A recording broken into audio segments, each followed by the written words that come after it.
Naquele tempo, os apóstolos disseram ao Senhor: aumenta a nossa fé.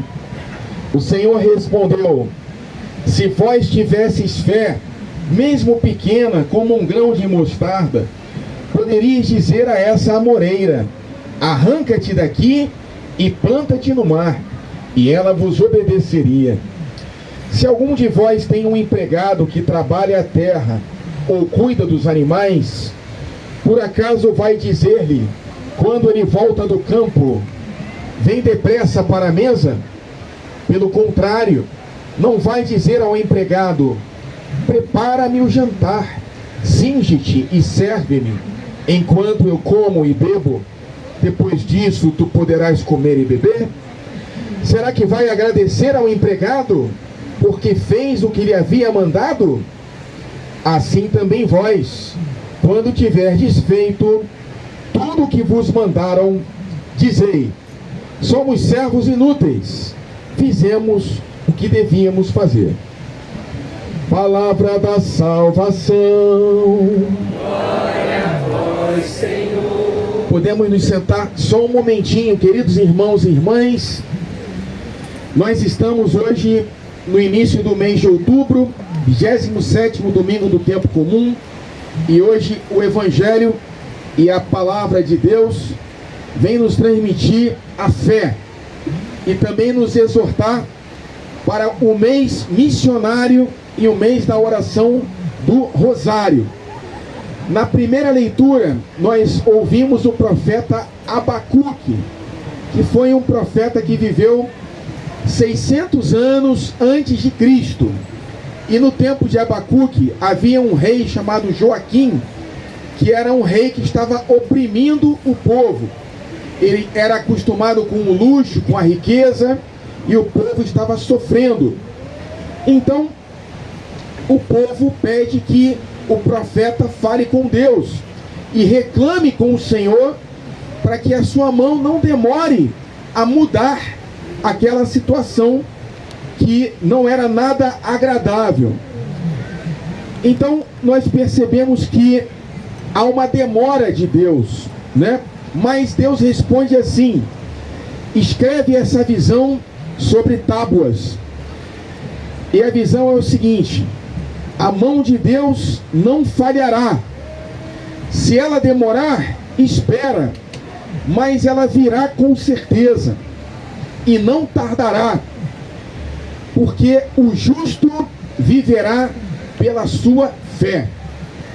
Então, aqui tem um grande ensinamento para nós, que nós também vivemos muitas vezes situações difíceis na nossa vida, e a nossa fé é um convite para que a gente peça a Deus na oração que Ele haja na nossa vida. Então, a gente percebe que a nossa fé, ela é alimentada pela nossa oração. Maria Teresa de Calcutá, ela tinha o caminho simples. Ela dizia assim: o fruto do silêncio é a oração. O fruto da oração é a fé. O fruto da fé é o amor. O fruto do amor é o serviço. E o fruto do serviço é a paz. Então, tudo começa a partir do silêncio. No início da regra de São Bento fala assim para os seus monges e para todos nós: escuta, filho de Deus. Então, a fé, ela vem da escuta, de nós sabemos ouvir a voz de Deus, que não fala no terremoto, não fala no furacão, não fala na fogueira. A voz de Deus fala na brisa leve, que nós estamos sentindo nessa manhã, vinda do mar e tocando o nosso rosto. Então, Deus não demora. Ele pode até, na nossa visão humana, demorar, mas Ele vai agir na tua vida. Ele não falha. Deus não perde batalhas. Então nós devemos, com a nossa fé, nos confiar a Deus. A fé, ela tem um duplo sentido. Primeiro é abandono nas mãos de Deus, é confiança na ação do Senhor, e a fé também é a nossa resposta, né, ao amor de Deus e também a nossa justificação. O justo viverá pela fé. E essa fé, meu irmão, ela vale a vida eterna. Eu não sei se vocês sabem, mas aqui nesse quiosque onde tem essa amoreira aqui, essa árvore com um tronco forte, aqui nesse lugar vai ser erguida uma cruz de 4 ou 5 metros, como um sinal da fé cristã, aqui na praia do Recreio dos Bandeirantes, aqui no quiosque do Guido. E no centro da Bíblia, do Evangelho, João 3,16 diz assim: de tal modo Deus amou o mundo que nos deu seu Filho único. Todo aquele que nele crer terá vida eterna, jamais vai perecer. Então a fé, ela é o centro da nossa vida cristã. Essa fé representada pela cruz, porque no Antigo Testamento havia a serpente de bronze, e as pessoas que eram feridas pelo veneno da serpente olhavam para a serpente de bronze que Moisés erguia e eram curadas do veneno. Nós também, que temos fé na cruz de Cristo, que Jesus derramou seu sangue para nos salvar, que temos fé na sua ressurreição, que Jesus não está mais na cruz, ele ressuscitou. Essa fé em Cristo nos vale a vida eterna. Então, nós, como Abacuque, somos convidados a falar com Deus. Não demore, Senhor, a agir na nossa vida, nas nossas dificuldades, nas nossas enfermidades. Nós te pedimos que a sua mão não tarde, mas que você faça maravilhas em nossas vidas. E o Senhor nos fala através do Salmo. Ele nos convida a que nós não fechemos o nosso coração, que nós ouçamos o nosso Deus. Meu irmão, Santo Agostinho, ele dizia assim: o Deus que te criou sem ti, não pode te salvar sem ti. Ou seja, Deus te criou para a felicidade, Deus te criou para a salvação, para a comunhão com Ele, mas é necessário que você abra o seu coração, porque o nosso Senhor Jesus, Ele é manso, Ele é suave, Ele bate a porta do nosso coração, mas Ele respeita a tua liberdade e a minha liberdade também. Respeita a liberdade até dos anjos. Se vocês querem se afastar do Senhor, Ele permite. Ele não quer, mas Ele permite. Então Ele vem na manhã de hoje convidar: abram os seus corações para a ação do Senhor, para o seu Espírito Santo de paz, de alegria, de amor, de felicidade.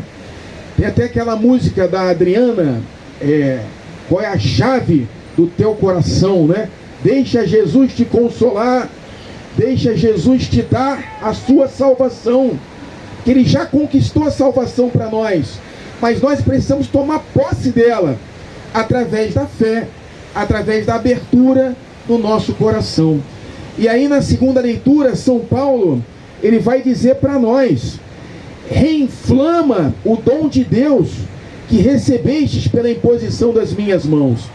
Meu irmão e minha irmã, quem aqui é batizado, levanta a mão direita, por gentileza. Olha aí, todos nós. A senhorita não é batizada ainda? Por que não levantou a mão direita? Está tímida? Né? O Senhor fala para você, minha irmã: Deus não nos deu um espírito de timidez, mas de fortaleza, de amor e sobriedade. Desculpa a brincadeira do Senhor, tá bom? Porque o Senhor nos convida a dar testemunho da nossa fé. Meu irmão e minha irmã, a fé sem obras, ela é morta. Então, se você tem fé em Jesus, você tem que com a tua vida dar bons frutos. Frutos de fé, frutos de salvação, boas obras, obras de caridade, com a tua palavra, mas sobretudo com a tua vida. Muitas pessoas falam assim: eu sou cristão, eu sou seguidor de Jesus, mas aí vai olhar para a vida dessa pessoa, é uma bagunça, é um grande contra-testemunho.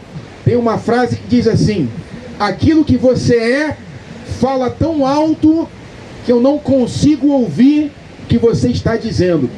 Então a nossa fé se mostra pela nossa vida, pelo nosso viver. A nossa vida é como que o quinto evangelho para as pessoas que vêm e através da nossa fé podem também conhecer o Senhor Jesus. E assim, meu irmão e minha irmã, nós chegamos no evangelho de hoje, no qual os discípulos pedem ao Senhor. Eles já entenderam que é importante ter fé na cruz, na ressurreição, mas é difícil às vezes na vida a gente ter fé. E eles pedem: Senhor, aumenta a nossa fé. Percebam essa frase: o Senhor é a fonte da fé e da santidade. Se você quer alimentar a sua fé, porque a gente acabou de ouvir de São Paulo, reinflama o carisma. Então a fé é um fogo, e esse fogo tem que ser alimentado.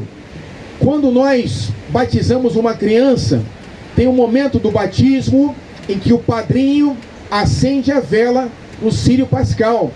E a gente fala para o padrinho e para a madrinha: a sua missão é manter a luz dessa vela sempre acesa no coração do seu afilhado. Então o padrinho tem que alimentar essa fé, falar de Jesus, presentear o afilhado, ensiná-lo a rezar ao anjo da guarda, a Nossa Senhora, o Pai Nosso. E nós também, na nossa vida, devemos alimentar a chama da nossa fé que nós recebemos do batismo. Como?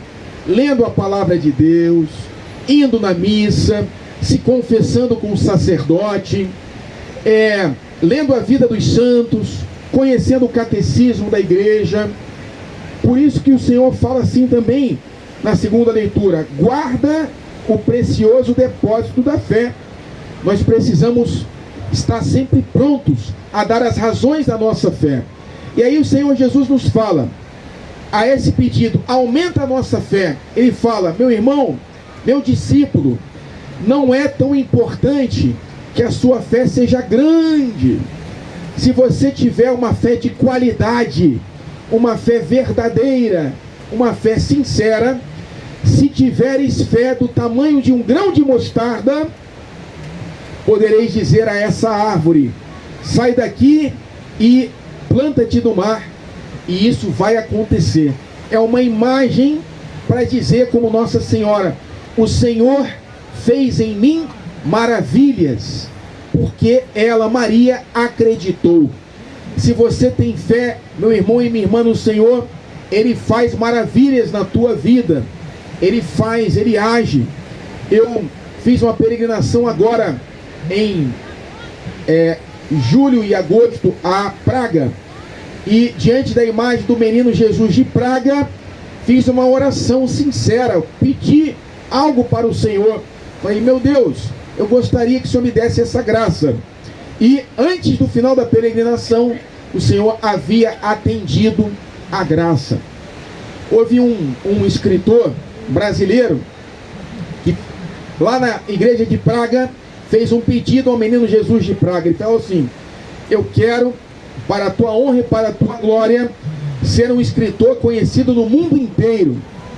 Resultado, é o escritor brasileiro mais vendido em todo o mundo. Vocês devem saber quem é, mas se não souber também não tem problema, porque às vezes ele dá umas escorregadas. Mas ele deu ao menino Jesus de Praga uma capa, um manto, que é um sinal verdadeiro de fé. E sempre que tem a festa de São José, que é o homem que acreditou no sonho, esse escritor, dia 19 de março, dá uma festa para celebrar a fé de São José e a fé de cada um de nós. Para concluir esse evangelho e essa homilia, nós temos uma frase aqui que às vezes é difícil de compreender, né? Somos servos inúteis, fizemos o que devíamos fazer.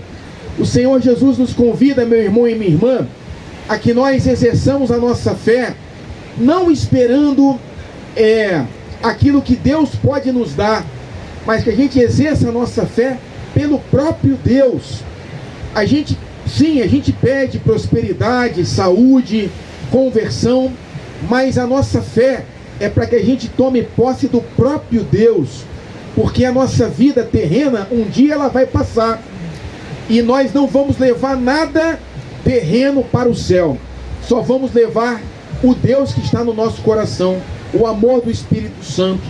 Esse é o tesouro que a gente leva conosco para a vida eterna. Louvado seja nosso Senhor Jesus Cristo. Creio em Deus Pai,